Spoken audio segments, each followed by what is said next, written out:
Airblade 160. Palyado yung motor ni boss. Nagpapalit siya ng ano?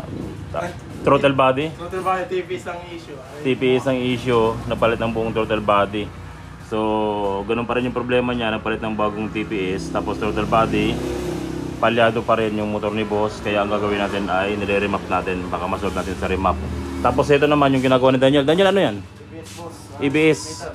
Walang speedometer tsaka Boss, 42 na. 42. Tsaka naka always on yung kanya indicator. Yung ano yan, yung NMAX version 1? Version 1. NMAX version 1 mga katropa, naka always on indicator. Tapos wala nang speedometer. Minsan yung mga customer kapag wala nang speedometer tsaka magpapagawa or papacheck yung kanyang EBS. Pero kapag naka-on lang yung EBS, may speedometer pa din, ano Daniel? Tsaka na lang muna ano. Hindi pa pinapansin. Kaya nila boss hanggang masunog. Oo, tignan natin.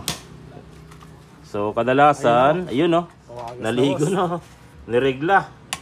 Kadalasan, kaya nag-on palagi yung EBS natin, nagpapahiwatig, nagkakaroon ng indicator na always on kasi ganito, nababasa ng fluid. Kaya kapag nag-always on yung indicator nyo o nagpapahiwatig na, nagkakaroon, namamatay, ibig sabihin, 100% napasukan na siya ng fluid. Kaya dapat ipacheck nyo na habang maaga pa para hindi na masyadong maturture yung kanyang dashboard o yung kanyang EBS board. Nangangamoy sunog siya.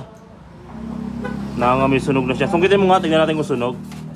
So ito, corrupted na, wala nang speedometer at wala na ring, at naka-always on na rin pala yung kanyang indicator. Subukan natin siyang ano, sungkitin.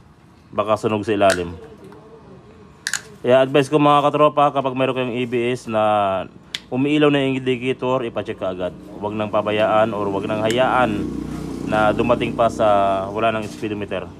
Dahil 100% yan corrupted at sunog. Ito yung sinasabi ko. Nogsu. Saan si boss? Boss, sunog. Sunog na. So kapag ganito mga katropa, syempre automatic bypass na yung gagawin natin.